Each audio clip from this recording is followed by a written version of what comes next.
今回は中間管理職スネイルとフロイトさんの対戦でございますのだ。スネイルはバルテウスではなくオープンフェイスの方ですね。電撃ビリビリモードのスネイルの方なのだ。スネイルさんは今作最強初期バージョンでは閉じるのはアーム砲を持っているのでいい勝負になりそうなのだ。レスパー1-2同士の模擬戦のようなものです。見応えありそうですね。では両者配置についてもらいまして、カウント3、2、1スタートなのだ。さあこのシリーズ初の放電要素が絡む対決なのだ。放電をたまると1200ダメージの要求を発生させます。いかにこれを回せるかが鍵となってきそうですね。現状はスネイルとフロイトの中距離からの打ち合い。垂直プラズマはフロイトは余裕で回避してくるので意味なし。基本突っ込むのがベストですね。スネイルレーザーランスが光る。ワーム砲を地面に吸われてしまったスネイル。おデブの体にレーザードローンが刺さるのだ。ライフルも地味に刺さっていたそうです。しかし AP 有利は圧倒的スネイル。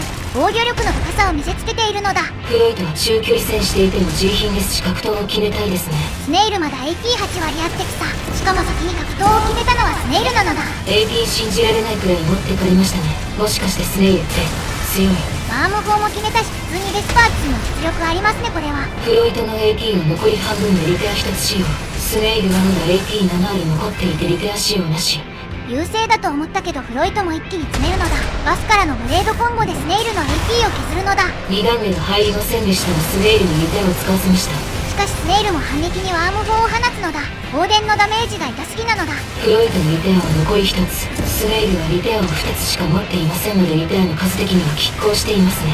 リペア2個しかないのはハンデスキルが頑張れスネイル。ですがフロイトもここからギアチェンジです。バズとドローンで火力を取るがスネイルもアサルトアーマー。フロイトは避けましたがアサルトアーマーからのランスで普通なら終わっていました。しかしプラズマとアーム砲がめちゃくちゃ痛いのだ。フロイト怒りのキックからのバズッカでスネイルに最後のリペアを使わせるのだ。スネイルのランスでフロイトを削ってリペアを使わせました。ここからはリペアなしの単純な削り合いですね。先にスタッカーを取った方が勝つのだ。フロイト戦士先に取られてしまったがスタンニードルがギリギリ当たらない。次はフロイトの番ですね。バズスタッカーからのブレードで削ったのだ。しかし硬いですね。スネイルの機体おデブ機体の長所を生かしまくっているのだ。そしてフロイトも放電が溜まって大ダメージ。格闘からのコンボが決まればフロイトもワンコンでやられる範囲です。だがここで負けないのがフロイト。刹那の隙を縫ってスタッカーにしたのだ。そしてスネイルの苦し紛れニードルが不発に終わってしまいました。甘いぞ。スネイルキックからの拡散バズからの締めのライフルパンパンパンでフィニッシュなのだ。バーは勝っていましたがフロイトの勝ちでしたね。ベスパー1と2差が出るのは仕方のないことなのだ。今回はフロイト VS スネイルをやってみたのだ。スネイルも結構頑張りましたがフロイトには勝てないということが分かりましたね。その通りなのだ。なんかフロイトさんから電話来たのだ。もしもしなのだ。なになに。スネイルがリペア2個しかないのは張り合いがないので3個持たせてもう1回戦いたいですと。スネイルの都合は考えなくていいので大丈夫ですと。なるほどなるほどなのだ。というわけでフロイト VS スネイル2回戦目といきましょうかなのだ。互いにリペア3個で同じ条件での戦いとなります。スネイルさんが出てくるミッションってカーラ1000枚だったりグアス君とセットだったりでリペア少なく設定されてるのだ。これはスネイル少しかわいそうですね。同じ条件で戦わせてあげましょう。さてスネイルさんは早く帰らせてほしいですと言っていましたがそんな勝手は許されません。配置についてもらいましてカウント321スタートなのだ。さあフロイトの遊び相手に付き合わされるスネイル。怒りの AB 突撃からのランス攻撃なのだ。さらに追撃でスタンニードルを放つがこれは当たらないのだ。勝ちを急ぎすぎていますね。フロイトのようにしっかり狙わなければ肩吹きなど普通は当たらないのです。スネイルは防戦一方になってしまったのだ。一方フロイトは AB で距離を詰めバズーカでスタッカーを取ります。しかしスネイルもおデブ機体特有の AP で耐えてからのゴリ押し格闘を仕掛けたのだ。必殺が当たりましたね。フロイトが先にバリアを使う意外な展開。バリアでスタンガンを消滅させて攻めに転じるがスネイル硬い。おデブ機体ですからね。ライフルやドローンが多少当たったぐらいじゃ削られません。やっとスタッカーしたのだ。しかし距離が遠すぎて格闘差し込めませんでしたね。フロイトはならば次はスネイルのターンになることは必然。チャージランス攻撃でフロイトを一気にスタッカー。事前に出していた垂直プラズマとアーム砲の追撃。フロイトに1回目のリペアを使わせたのだ。ここからは中距離戦になりますね。往年のバズドローンコンボで火力を取りたいがスネイル硬すぎて微妙なのだ。一方スネイルのスタンニードルがフロイトに刺さりましたね。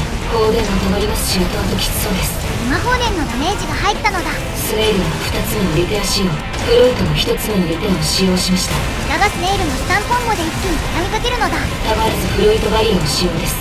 しかしこの間はスタンガンを完封できるとき攻撃しまくって宿を取りたいのだ。フロイト AB に一気に攻勢に出ます。これは格闘を差し込む構え。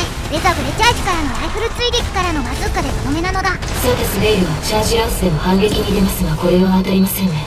最後のリペアを使ってしまったのだ。スネイルがここから勝つにはアサルトアーマーでの攻撃が必須となりますが、フロイトにそれを決めれるかどうかは一考の余地ありといったところ。アースネイルスタッカー追撃を避けるためにトラネコを使ってしまいました。これではフロイトの思うつぼですね。だがスネイルもスタンニードルの放電でフロイトの足を止めた。しかし攻撃手段全てを使ってスタッカーにしても追撃は入れられないのだ。お互い全てのリペアを吐き出しての攻防です。スネイルの AP の不利ですが重量機ですので意外と差はありません。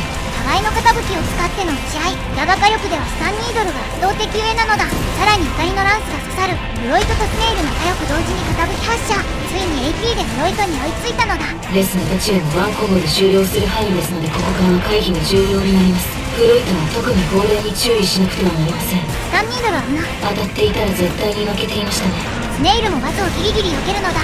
衝撃値がたまるかたまらないかの限界。フラミサが刺さるが先に取ったのはフロイト。しかし格闘を差し込む距離にあらず。無理に言っていたらスタンニードル食らってましたし、いい判断です。